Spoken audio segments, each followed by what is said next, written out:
Welcome to the show. Today's topic is an interesting one. It is captioned, Women with Gynecological Cancers Present So Late. And the person who is going to lead us in this discussion is Professor Dr. Thomas O. Coney. Prof, please, you're welcome. Yeah, thank you. Okay. I'm your host, Dr. Irene Obeng. We'll take a short break, after which Prof will introduce himself to us, tell us who he is, what he does, and what he's about.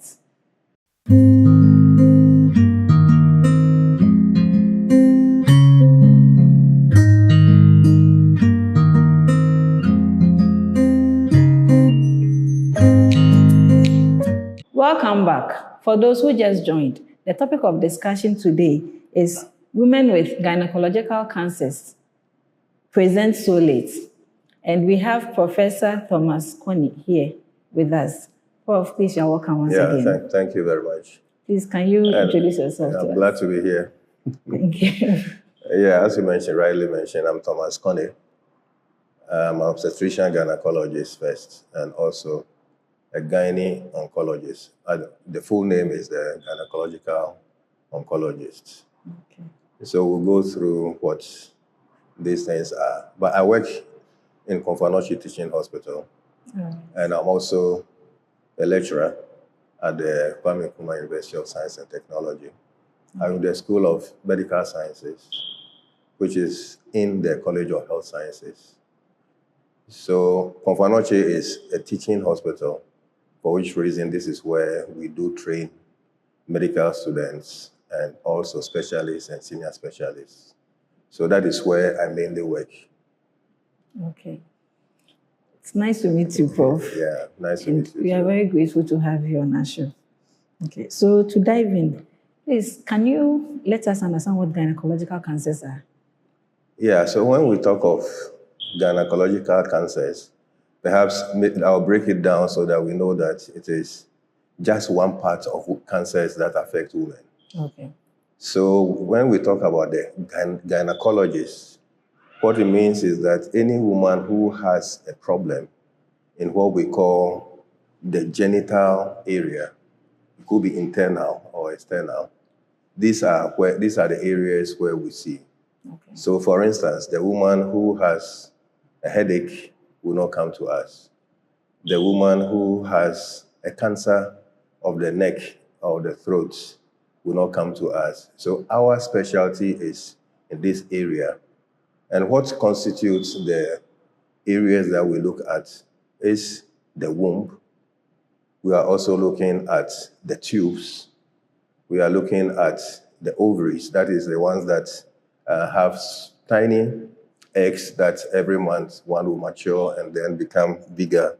We say the woman has ovulated. It's the same one that regulates when the woman or the young girl will start having her periods.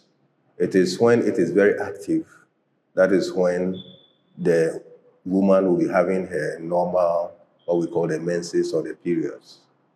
When that ovary shuts down because it is timed, then we say the woman has gone into the menopause. So it is one big area. That's why I'm stressing there on the ovary. Okay. The tube, fallopian tube, not so much, but it's also related to the ovary. And then we have the womb itself. The womb may also have cancers that may be on the womb itself, or the cancer will be growing inside the womb. That is where the baby develops. And then most importantly is the cervix, the neck of the womb. And I'm sure we'll spend so much time on the cancer of the cervix or the cancer of the neck of the womb.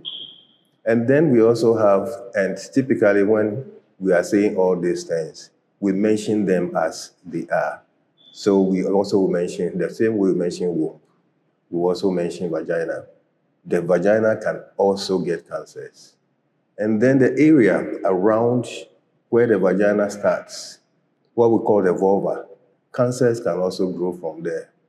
So any cancer that affects all these organs that I've mentioned will constitute what we call the gynecological cancers.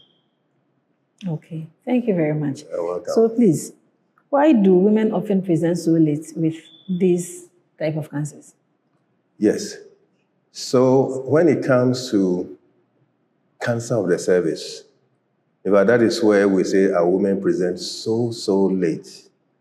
Because having worked in confoundation for several years, in fact, persistently we are seeing women coming in what we call advanced stage of the disease. So for every cancer, what we have is we put them into stages or classes. So you say stage one. Stage one means the cancer had just started. It is just small and it's not affecting other areas. Stage two then starts growing bigger. It starts affecting other areas. Stage three for the gynec cancers already will be growing even in the stomach, the abdomen. Stage four, you are going to even have the cancer moving up into the lungs and all that. So when we say the women are presenting late, what it means is that we are seeing most of our patients come in what we call the stage three, stage four. And for every cancer, the stage is very important. The stage is what is going to determine how well the woman is going to be and how long that woman is going to live. So when we put you at stage one, then we say, well, in the next 5 years, your chances of survival, when it comes to the cancer of the neck of the womb, you are looking at about 95%. So it means you are already, it's not too likely. But the patient comes into advanced stage, then we say 5 years survival, it's about 40%. So it has drastically reduced. And what this means is that it also has a toll on the women. These are women in their reproductive ages, most of them. And when the cancer affects the body, the woman is not able to do her normal chores. She's not able to do the normal things that she does. And then problem starts. You need more money to treat. Yeah. Okay. So please, in Ghana, what are the commonest type of gynecological cancers?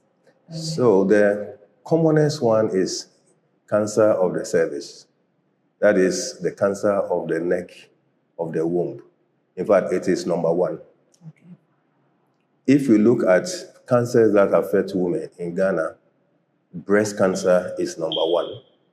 But because in Ghana and in other British areas, we gynecologists don't see women with the breast disease. Okay. It's the general surgeons who see. So we don't classify the breast cancer as a gynecological cancer because it doesn't fall within the definition that I made. So cancer of the breast is number one. But when it comes to cancers of the genital tract, that we call the gynec cancers, then cancer of the cervix, that is number one. And unfortunately, we'll talk about it, but it is, of all the cancers, is the one that can be treated. Oh, okay. The one that can be prevented.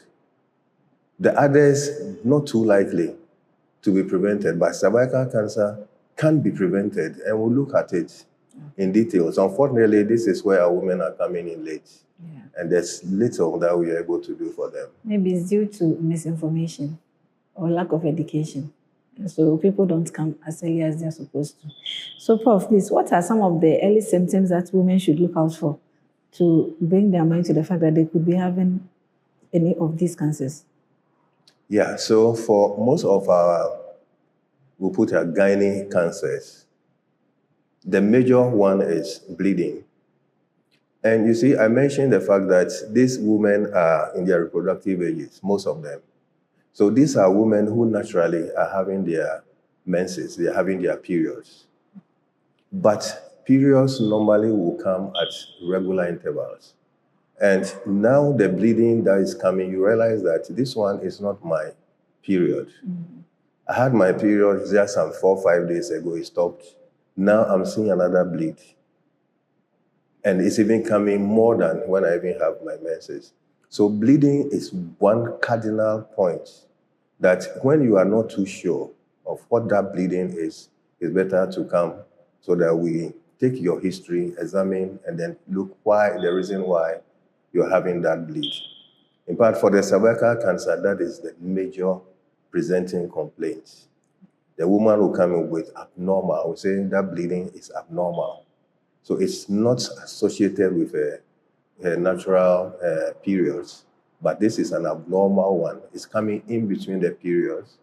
Or even sometimes the woman says she's washing down the vagina and then she starts bleeding. Or the woman will bleed even after sexual intercourse. These bleedings, we say, are not normal. Anytime one sees that, one should report. And when we say a woman is in the menopause, what it means is that she has stopped menstruating. She stopped having her periods. So any woman, if you are in the menopause and you see some bleeding, that is a warning sign.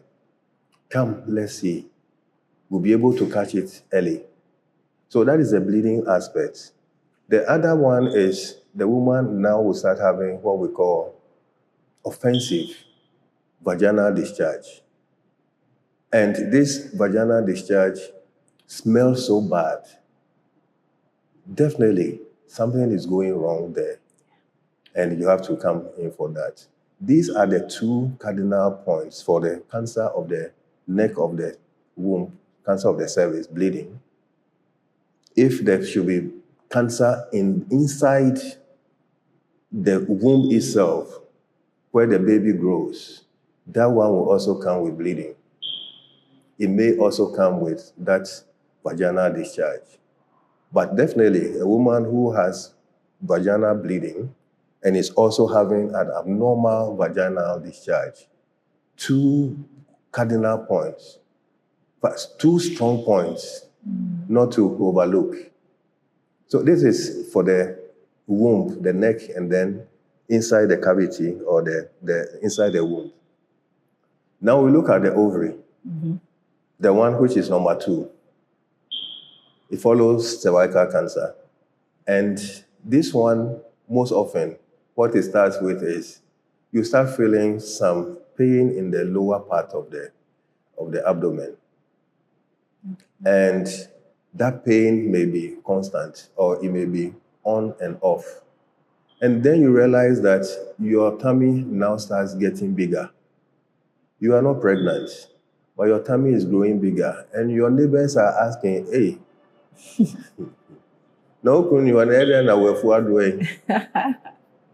so you see this abdominal, we call it distension. There's an enlargement of the abdomen. What it means is that most often that ovary is getting bigger. And unfortunately, when it gets bigger too, it starts also because it's a cancer, you may have water or liquid also forming in the pelvis and then the abdomen. So the abdomen is become so enlarged, we say it's distended, because there's a mass there which is solid, and then there's liquid in there. So for the ovary, these are the major points. For the vulva, most often what you see is a pimple. Then they say, oh, after shaving, I saw a pimple down there, and it's not healing. You apply all the things and it's not healing. That is a cardinal sign for a cancer. We have to check on it. So these are the major ones. For the ovary, because the abdomen has become big, the woman is not able to eat well. So it's a very small thing that she eats, she feels already satisfied. And then she starts growing lean. So when you see that you are eating, but you're not eating well, and you are growing leaner and leaner and leaner, we say you are losing weight. That is another big cardinal point. So bleeding, vaginal discharge, enlargement of the abdomen, and then loss of weight. Some become vomiting, but these are the 4 major points. Okay. So, Prof, I know you have so many years of experience in your field. Do you think there is a stigma out there surrounding these gynecological cancers? And do you think that stigma plays a role in women not presenting early? Yeah, I wouldn't say it's a stigma per se, but perhaps it's about education. Okay. I don't think there's any misinformation there, but I'm sure naturally women will not come in when they start seeing these things. And especially when it comes to the ovary, that is where most often we have big challenges, because that is where they are going to tell you have been cursed. And then you look at it and you say, oh yes, Marjoa na saying na okay, say ubehu bribi, but it may not be related. Okay. So these women who come with the abdomen so big and all that, they are coming to us late, but they realize they had a problem. And because of that superstition, they are not coming to us early. So these are the ones that will end up in some prayer camps, in healing, faith, and all those areas. And then when it gets worse, they get to us. Unfortunately, when you come and it's late, I would say there's little that we'll be able to do. We do what we'll be able to do to sustain your life, but definitely we will not be able to cure. And what we'll be doing is what we call the palliative. We're trying to make your life comfortable. Okay. So that's not stigma per se, but perhaps the superstition associated with that. Okay.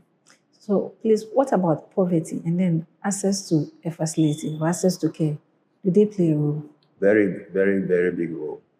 So anytime we look at cancers, not only in Ghana, in fact, one of the risk factors that we put there is low socio-economic status. What it means is that the woman does not even have the funds, or there's not so much funds in the family for that to be used to check for their health status. So I'll give a typical example. Cervical cancer screening is not free. So why should she spend so much time, energy, and money to go and do the screening and also pay for the reports and all that? So this is it. When it comes to the prevention and all that, you need money to do 1 or 2 or 3 or 4 things. This is where we need the government to come in, so that, as in other areas, this screening should be done not out of pocket, but should be borne by the health insurance. Okay. I see. So please, do you encourage frequent screening or regular screening for detecting the early diagnosis of this condition? In fact, for cervical cancer, what we say, we have what we call the first point, the primary prevention. In fact, if we had that primary prevention, there would not be that need even to go to the next one. Okay. The primary prevention is take a vaccine. Okay. In fact, the other ones that will also come with the primary prevention is not to use condom so that you don't get sexually transmitted infections. And actually, cervical cancer is a sexually transmitted disease. Okay. It is acquired primarily through sexual contact, although there may be other forms, but majority of these, they come with sexually transmitted infections. So the screening is going to prevent the progression of what we call the HPV. So we know the cause. We know the cause for the cervical cancer, just like we know for malaria. Okay. That we can check and we say, yes, we have malaria parasites, for which reason we are going to treat. For cervical cancer, we know this is a virus, and that virus has a name, human papilloma virus. Unfortunately, there are so many cousins in that family, and we have identified up to about 15, wow, which they are in the hundreds. About 15 when you have that type of infection, and your body is not able to fight the infection, because most of the viruses, first the body must be able to fight it. If that infection persists, then it's going to be something we could say chronic. So infection stays longer. And once you have the virus sitting there at the neck of the womb, what it's going to do is then it starts eating up the cervix. It's causing changes on the cervix. And fortunately, in fact, for cervical cancer, It is a very, very forgiving disease. If I have all the cancers, you get infection today, you are not getting cancer in the next 15 years. Okay. You get infection, if your body is able to fight it, you are free. You get infection and it stays on. Then we say that is where you need the screening. The screening is now the next step. If vaccination has not been done, the next step is now to do screening. And the screening actually is what is going to look out for changes that are occurring on the neck of the womb. At that point, it's not cancer. And when we find those changes, this can be treated. And in fact, that treatment, most often, is not even up to 3 minutes. Wow. Most often, not up to, in fact, averagely 3 minutes. The one that will go longer, especially if you have to cut some area, that will go longer to about 10, 15 minutes. But the treatment for it just takes about 3 minutes. We are done. Oh. So we miss the first chance, no vaccination. Second chance, the screening, also not done. So the time the woman will come with the service, the cancer, that is when the bleeding and other things come. When the woman has the changes on the cervix and there is no cancer, but the woman does not have any symptoms. She doesn't bleed, there's no vaginal discharge. It is just that it's only when you look at it or you take the swab and it goes to the cytologist, then you get the disease. But definitely, there are different types that we use to do the screening for the service. Okay. So please, with the vaccination, is it a new thing or has it always been in the system? But the vaccination has been in the system for several years. Rwanda has vaccinated more than 90% of their girls. Oh, wow. So many countries have done that. Nigeria started this October will be 2 years. Ghana, we are starting this September. Okay. So that is the good news. Yes. And we have the strong will, the goodwill of the government that we are starting the vaccination. And Ghana is going to start this September. Hallelujah. And we are so happy it has come. And we are just praying that it will stay. Yes. People will get a buy-in. And unfortunately, because most people don't see the cancer, they don't see why they shouldn't go and vaccinate. Yes. Just look at polio. That deforms the lower limbs. Everybody sees you with the deformed lower limb, then you have polio. Yeah. But vaccination is what has kept the incidence of polio. Vaccination is what has kept the incidence of measles and other diseases that were very rampant in children. Okay. So as for the vaccination, we say that is the right step to take. In which case, then we are likely to be having the lower or the reduction in the number of cases that we see. But if we start the vaccination today, we will not see any difference in the next few years. Okay. Thank you very much. This is good news.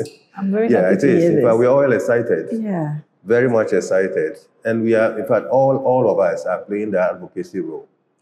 We are joining everybody in hands to make sure that we get this message across to our people. That's good to know. Yes. So many countries have done that, and they're on the right path. Yeah.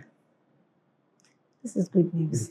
Okay, so please, we'll take a short break, after which we'll continue from where we left off. Good news. Okay. Welcome back to the show. For those who just joined, what we are talking about today is women with gynecological cancers present so late. And our special guest is Professor Connie. Oh, welcome back. Yeah, thanks. So please, I have a question. Yes. So we've been talking about early detection and seeking treatment. I watched the video on social media that was talking about how the outcome is the same, whether early detection or late. And the logic was that, say, someone with cervical cancer at the age of 65, you find out at the age of 65, and then the person undergoes treatment, and then say they survive maybe some 10 years or something, so they die at the age of 80. Then there's another person whose own is detected at 75, which is an advanced stage, and then the person dies in 5 years. Like the outcome is the same. And then the difference is that the one whose own was detected at 75 lived their normal life. They didn't have the burden of knowing that they have cancer. Whilst the one at 65 for almost 10 years was living in the fear of dying because they've been diagnosed with cancer. This is what you have to say to that. Yeah, in fact it's all about the information that is given. Because I can't look in the face of my patient and you have come, cervical cancer, advanced stage, and I'll tell you, Charlie, in 5 years, no survival. No. We let the patients understand the reasons why their life expectancy is going to be reduced because of the cancer. And they themselves see it. They see the changes that are occurring. But definitely we can't say it's a 5-year sentence. No. Okay. That one is also going to have some psychological trauma to the patient. So what we say is, looking at the statistics, a patient who has, that's why I mentioned the 95%. That 95%, what it means is that if you take about 100 patients with the same disease, their same age group, no other condition, then it's likely about 5 are going to die from the disease, which is the 5%. And we wouldn't know who the 5% will be. And we don't know who the 95% will be. But it depends on how everybody has the way the body responds to disease. For some, apart from the cancer, they also have other chronic diseases. Hypertension is there, diabetes is there, asthma is there. So many things will make it very difficult for that patient to get to the point where we talk about how many of these patients are more likely to survive. Okay. So what we say is we don't talk about death, but we talk about survival. So the 95% is 95%. We don't talk about the 5% will be dead. We say 95% survival rate. There are things that we can do to prolong it. That's interesting. And also I need to add that I mentioned the hypertension, the diabetes, and all that. In fact, for the cervical cancer to grow rapidly is when the woman has what we call immunodeficiency. So women who have HIV, we know that the rates of the spread of the disease is faster. It's for the same reason why the woman who has HIV is not able to fight the infection when they get it early. So we have different screening for those who will say are not immunocompetent. We do it more often than in the normal population or the population that has no immunodeficiency. Okay. So we talked about, in fact, you did mention how as women, when we go through these changes or we see this bleeding and whatnot, we can tell that something is wrong with us. So is it that there is just low awareness?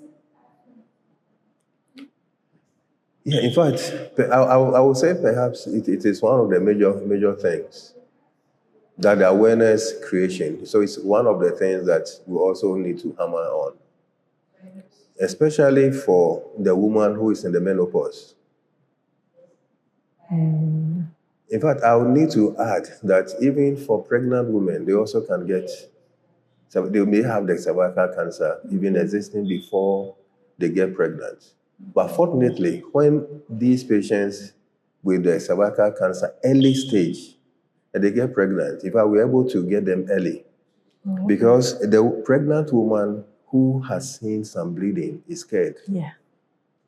Unlike the one who is having her periods and in between this, and she's not too worried. But if she's pregnant and she sees some, they will come. So some of these patients who we have been able to diagnose cervical cancer and they are pregnant, these patients are always in the early stage because something will push them to come. So as for the bleeding, I'll mention it again. Any bleeding that is not normal, come for a checkup. And here I also would need to mention the fact that there are some few patients, when we do interview them, who will tell you, oh, yes, I saw this bleeding, but I went to this facility, and then they told me, oh, and then you go and ask, did they check where the bleeding was coming from? They said, no, they prescribed some medications. So that is another contributory factor to the late presentation. But then that patient did not present late. Presented early at the facility, but it was not picked up. Okay. So even healthcare workers have a role to play. Very, very important. Yeah. So please, do you think that our culture of silence, especially when it comes to women, do you think it plays a role in women not presenting early or not even seeking help when they see these changes in their bodies? Yeah, I think now things are changing. Yeah. For a very long time, the women were dependent on their husbands or their partners. So going to the hospital, if there's no money, I'm not going, or you are not going until we get the money. But these days, women are self-empowered. Some are doing their own businesses and all that they don't need to look up to the husband or the partner.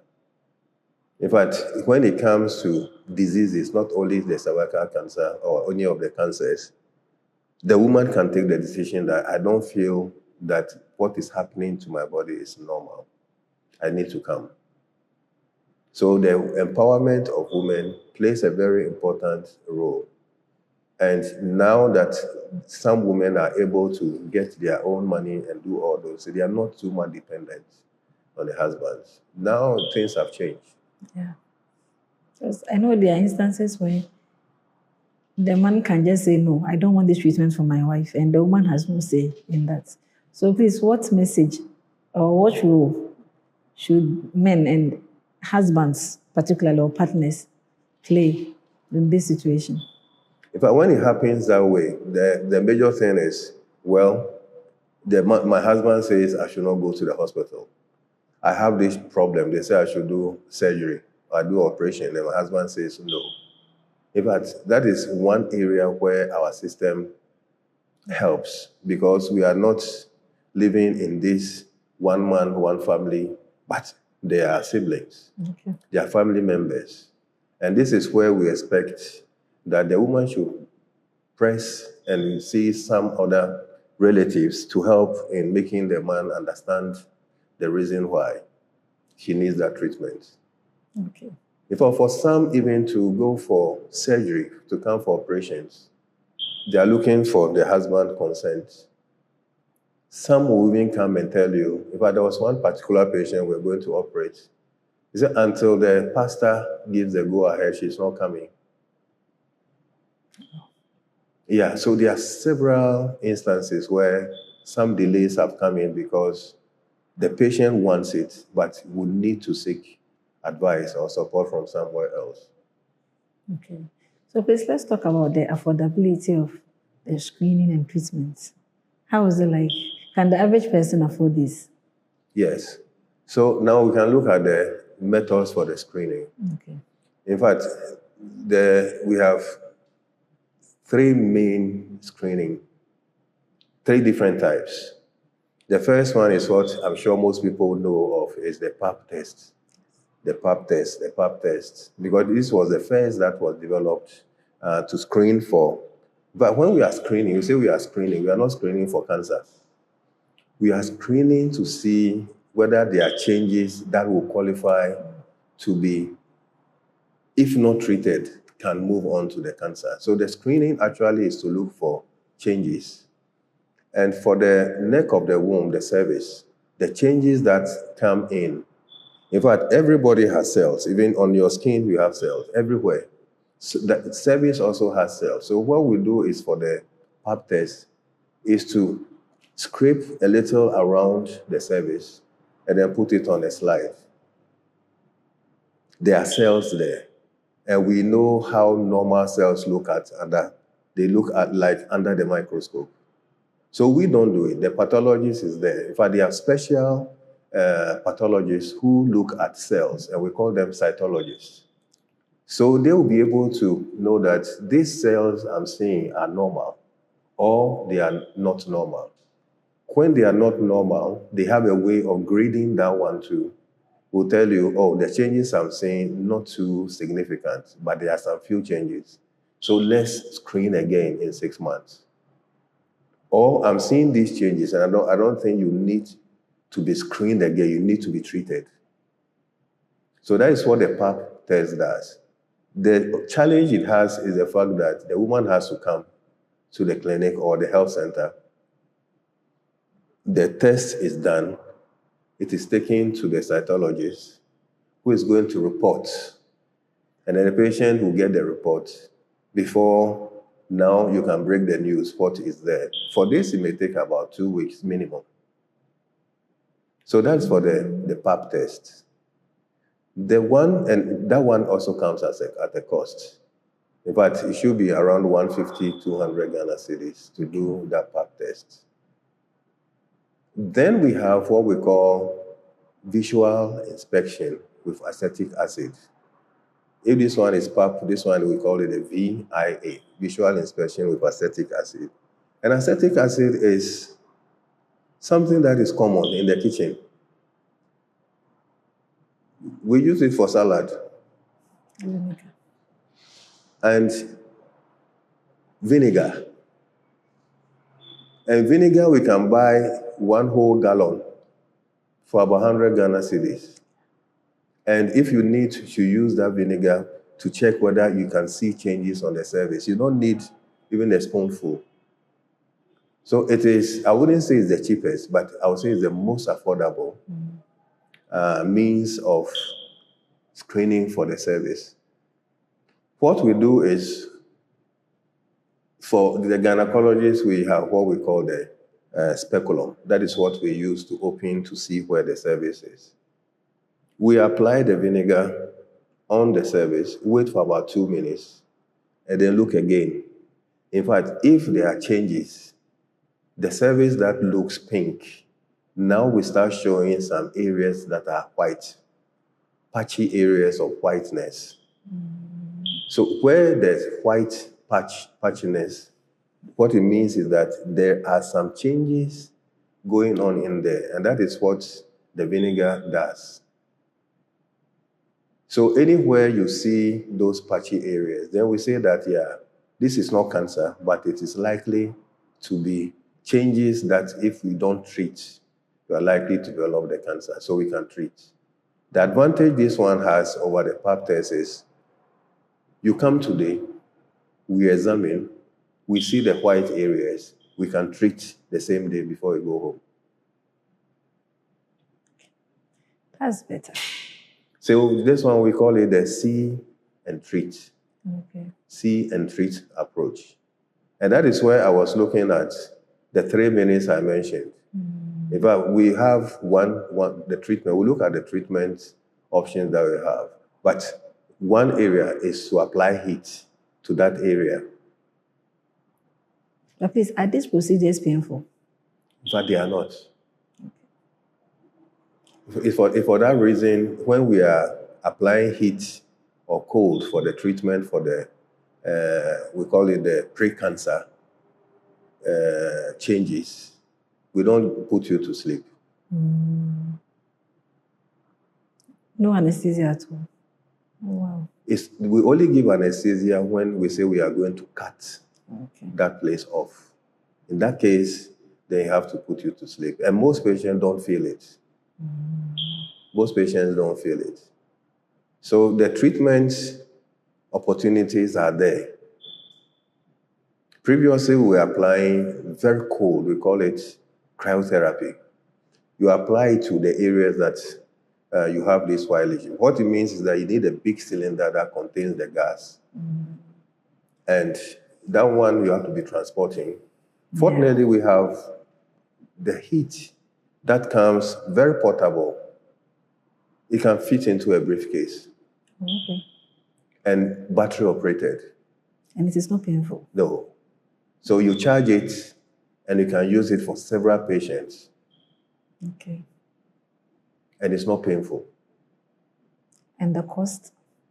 In fact, that is the most affordable when it comes to the treatment. Okay. But is it very common in Ghana? Yes, it is. Okay. And we are entreating all facilities to have this. We call it a thermocoagulator. But when you look at it, it just looks like a gun with the tip. That is where the heat comes in, and then we apply it to the cervix. And it doesn't take more than 3 minutes. Okay. But that is the easiest form to do that treatment. But sometimes we also see that this disease, that heat alone will not be able to do it. In which case, then we say we have to cut that area off. So the first one is applying the heat or the cold. The second one is to cut. So these are the treatment modalities for the pre-cancer lesions of the cervix. Okay. And we decide which one will best fit, depending on the age of the woman and other wishes that the patient has. Okay.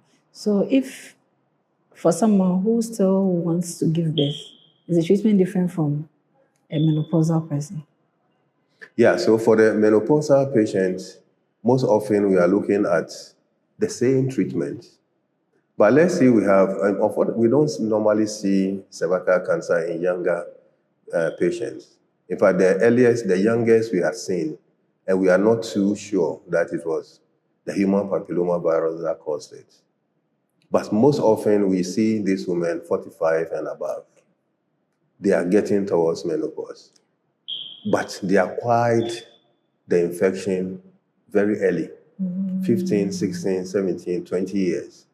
So the 15 years that the patient has the pre-cancer that we have to see and treat, that is why we tend to be seeing them when they are 40s, 50s. So the treatment for the one who wishes to have children, we look at the stage or the type that she has. Even if it is cancer, we can still do something when it is very early in the stage and the woman wants to have a child. In which case, that one means a big surgery, big operation. So if it is cancer that is very, very early, then in which case, then we say we are going to cut off the neck of the womb. In which case, then we have the womb itself that the patient will be able to carry pregnancy. But because the neck of the womb is not there when we have taken it out, we do some reinforcement, at least to make sure that the baby does not sleep. Okay. That's interesting. Okay, so Prof, we'll take a short break, after which we'll continue from where we left off. Yeah.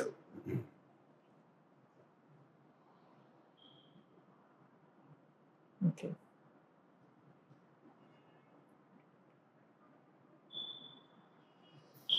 Okay. Welcome back to the show. We are still on the topic of women with gynecological cancers present late. Prof, welcome back. Thank you. And please, you were talking about the different treatment modalities. Yes. So you can continue. Yeah. So we mentioned applying the heat, applying the cold. Yes. And now we are now talking about cutting some part of the neck of the womb. So here we have different types. And we also use the heat to cut off part of the neck of the womb. And that one has an advantage in such a way that we can take whatever we have cut off to the pathologist. And he can report on the fact that, oh, well, you saw this problem here. We don't see around the edges that there's any disease there. So what it means is that you'll be able to take care of all the disease in the portion that you have given us. Unlike applying the heat and then the cold, for those ones, we don't have any tissue. We don't have any tissue, so it's been bent or it has been frozen, but no histology reports. But when it works, the advantage the cutting has is you can get an additional report, and that gives you an idea of whether you've done a good job or you still need to go back and cut more. And then we talked about even in early cancer, that we can even take the whole neck of the womb out, just to make sure that we maintain the womb for conception. But that is for the patient who wants to retain her fertility. But otherwise, when it is cancer, then we have to take out the whole womb. And then they say, we'll look at the treatment for the cancer itself. So we now look at treatment for the precancer. Now let's look at the treatment for the cancer itself. So the treatment when you have cancer is 2 or 3 modalities we combine. The first one is to have an operation. We call it a surgery. That surgery is supposed to take care of where the disease is and other areas. Or when it's in advanced stage, we say you are going for radiation therapy. Or we are going to also give you chemotherapy. Sometimes you combine the radiation and then the chemo. What we see is that when we do this combination of the chemotherapy and then the radiation, the patients tend to do better. But the operation itself is limited to early stage disease. So even in the stage 1, that is where we are looking at early stage. Even it's not all the stage 1. For some stage 2, you may also do that type of operation. So when we talk about cancer, what it means is that you have the disease that has started from a point. With time, it spreads. So that is what we call the spread. For the cervix, because it is in close contact with the vagina, it spreads to the vagina, the top up, the upper 1/3 of the vagina. That is the first point. Or it may travel up to the womb onto the sides, what we call the parametrium. And then with more advancement, then goes lateral. So it started at one point a little, now it's going downwards, it's going upwards, and then going to the sides. So if the woman has early stage of the cancer, and we say we are going to treat, surgery is indicated, what it means is that we have to take all these areas that we know the cancer can spread. So for the woman who has, let's say, fibroid, and she's bleeding so much, and we say we are going to take the womb and the cervix, we call it a simple hysterectomy. Simple. In very experienced hands, it may be done within 45 minutes, 1 hour. Simple. But the woman who has cancer, the surgery can last up to about 4 hours. So it has a different name. If the other one was simple, this one we don't say it's complex, we say it is radical. Radical hysterectomy. And that one takes a lot, because you are taking the womb, you are taking all the possible size the cancer could spread. And that is what is done. For some patients, when we haven't done the surgery, they will still need some radiation, especially taking out what we call lymph nodes. Once these lymph nodes have cancer cells in them, then the woman will require additional treatment for the radiation or a combination of the chemo and then the radiation. So for all stages, radiation can be used. Radiation can be used for stage 1, stage 2, stage 3, stage 4. Surgery, very limited for stage 1. So a patient who comes in stage 2, 3, 4, there's no, in fact, we cannot do the surgery. It is not indicated because we will not be able to clear everything. So radiation for all stages, surgery for very early stage 1, that one it can be done. Okay. So please, can you briefly talk about the prevention? Are there measures we can take to prevent ourselves from getting these cancers? Yeah, so in the prevention, first we also have to look at some of the risk factors, the things that increases the chance of one even getting the cervical cancer. So the first one is the young girl who has sexual intercourse very early. Very early in the sense that, one, the cervix is not that mature. So when you have the virus in there, it's able to attack it. And that is what is more likely to get the infection persisting. And once you have the persistence of the infection, then you are more likely to have changes on the cervix. So that is the first sexual intercourse that is very early. The second one is because this is a sexually transmitted infection, multiple sexual partners also plays an important role. And then, of course, we looked at the woman or the lady being able enough to clear the infection. So we say you should not be immunocompromised. So if you have any disease like the HIV, then your risk is higher. The woman who has given birth multiple times also stands that high risk. And sometimes even what we also add, you may be in a monogamous marriage, but the man also has different women. In fact, that puts you also at risk. And of course, if the man also has cancer of the penis, because that is also caused by the human papilloma virus, then that risk is also higher in there. In Ghana, most of our women don't smoke. But smoking is also a very big risk. It increases the risk of getting the cancer. So if we have to look at the prevention, in fact, WHO has given us a model that is, if we follow, we'll be able to eliminate cervical cancer. And this was from the year 2020. Okay. And the first point was to get us to 2030. We call it the 90-70-90. So what it means is that if 90% of our girls should be vaccinated.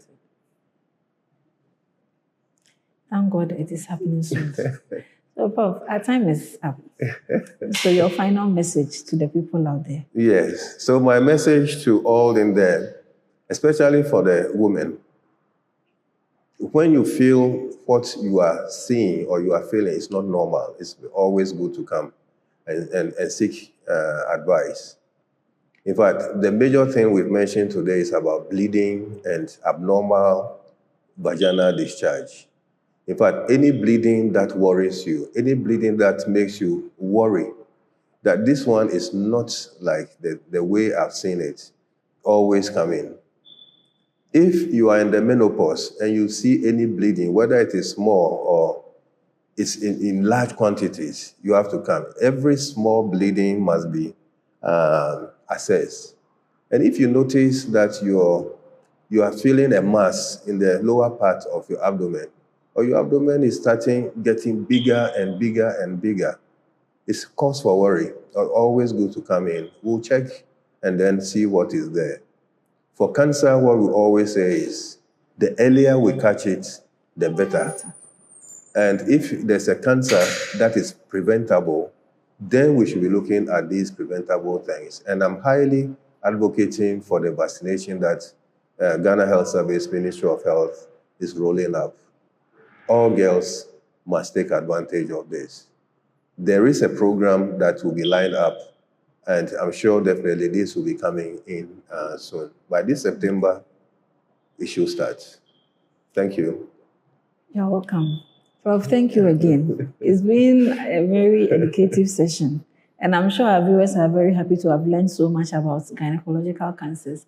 And so our final words to them is to encourage them to look out for signs in their own bodies, and then to present to the hospitals early whenever you feel something has changed, especially in your genital area, and particularly for us women. And the men should also be there to provide support for the women when they find themselves in such situation. Thank you once again for tuning in.